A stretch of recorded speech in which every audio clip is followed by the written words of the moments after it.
Hace un tiempo, hace algunos años, en el 2012, escribí un artículo titulado "Por cada peso que gano, alguien deja de ganarlo", en relación a que la oferta de trabajo es finita y obviamente el dinero también. No podemos tener dinero infinito. Mi nombre es Rodrigo Soto, Radio 90.5, Economía de las Ideas, y para este tema me gustaría hablar en esta cápsula brevemente sobre la desigualdad y pobreza que vemos aparentemente en todos lados y no se diga en nuestro país. Bueno, volviendo al artículo relacionado a cómo ganamos dinero, las diferencias y las formas de las clases sociales, como decíamos, bajo la premisa de que la cantidad de dinero y los puestos ofertados en el mercado son finitos.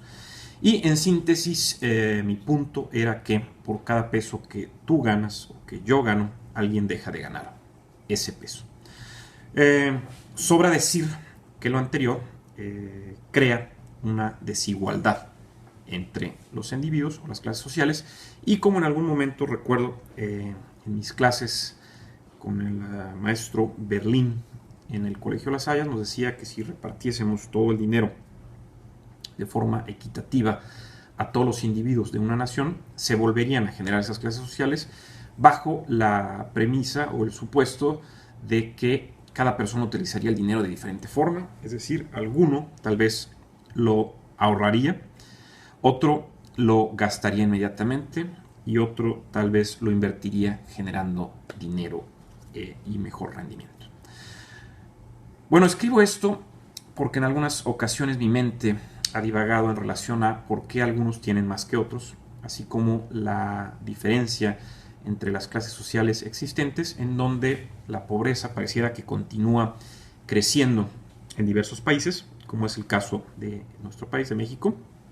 y en donde pareciera que es una inequidad indestructible. Pero ¿qué tanto hemos cambiado en ese sentido? De acuerdo a un artículo que me encontré de Jill Traynor, titulado "Half of the World's Wealth Now in Hands of 1% of Population", que se publicó en The Guardian, pareciera que las cosas van de mal en peor, pues se afirma que la desigualdad mundial sigue creciendo, ya que la mitad de la riqueza de todo el planeta, como dice, se concentra en el 1% de la población. En relación a lo anterior, ¿dónde queda entonces la clase baja y la clase media? Pues los primeros, es decir, la clase baja, pues aplastados por esta desigualdad y en gobiernos repletos de corrupción, donde impera la economía del compadrazgo o la apellidocracia, difícilmente podrán revertir o ver revertir esta situación.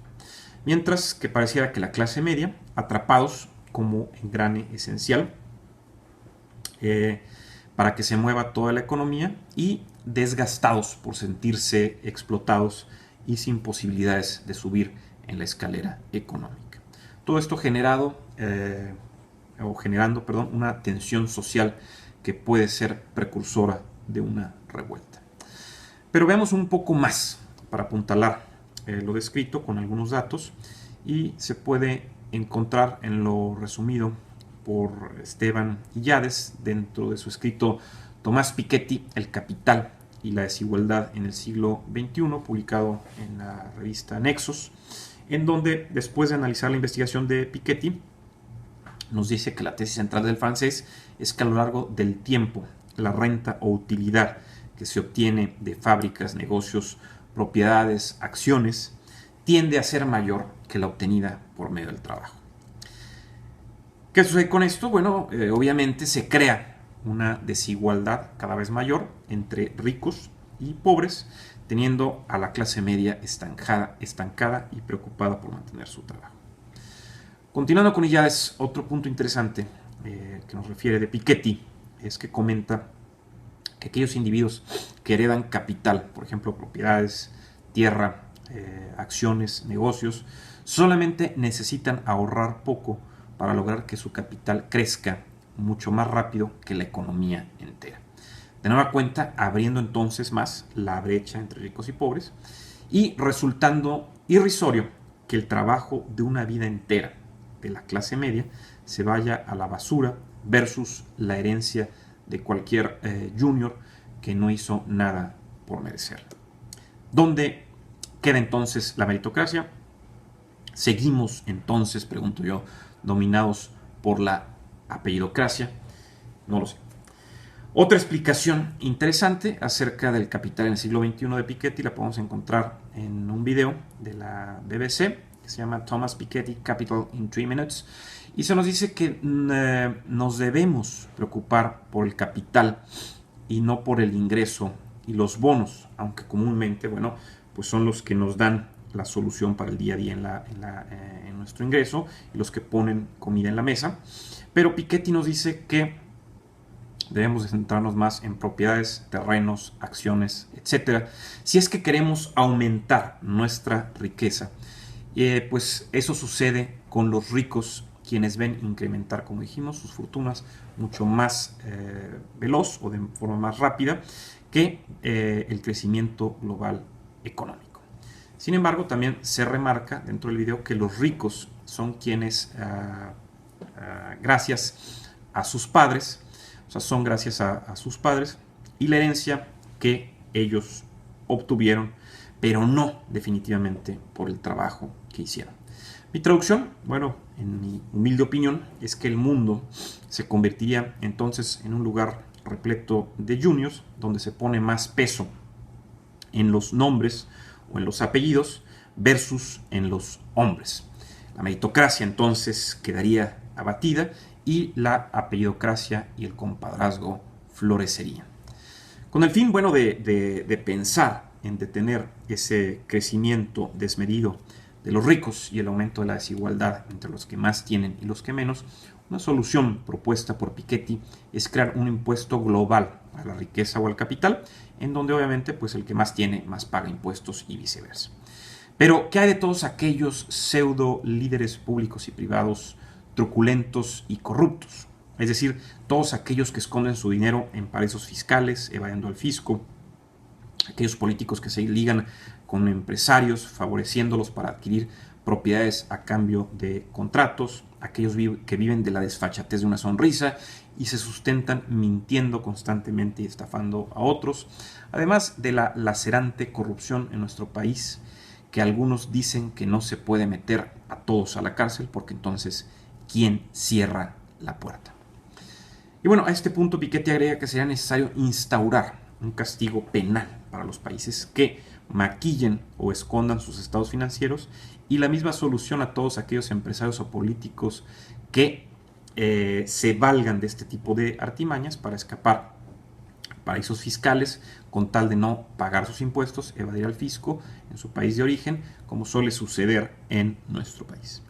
Además, agregaría la necesaria guerra contra la corrupción que tanto daño hace al crecimiento de nuestra nación y que ahora se hace de forma sistematizada no solamente por empresas ligadas a políticos, sino que está surgiendo con mucha fuerza esa enseñanza de padres a hijos sobre el cómo deben ser corruptos para prosperar, y conozco muchos ejemplos al respecto. Pero bueno, Piketty también argumenta que dos factores vitales para el crecimiento son la difusión del conocimiento y el avance tecnológico. Entonces, dentro de nuestro país tendríamos que invertir fuertemente en educación, en investigación científica, en desarrollo de patentes, en innovación tecnológica, en la divulgación científica y tecnológica, para que también el conocimiento llegue a todas partes. Todo esto, obviamente, bajo un marco ético de comportamiento, para que las nuevas generaciones logren aumentar el crecimiento de nuestra economía y pueda equipararse al crecimiento del capital de los ricos, sobre todo apuntando al descubrimiento científico tecnológico que sea disruptivo y punto de inflexión económico para impulsar el crecimiento a través de nuestra nación. En diversas ocasiones hemos comentado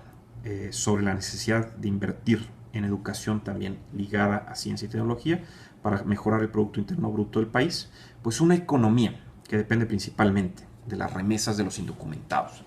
y de las entradas del petróleo, pues no puede subirse al siguiente estado de la teoría económica, es decir, a transformarse en una economía de las ideas. Y bueno, para ir cerrando, aunado a todo esto, necesitamos acabar con la impunidad y castigar con todo el peso de la ley a los corruptos y a los que viven estafando a todos con la desfachatez de una sonrisa, como lo dijimos, pues no es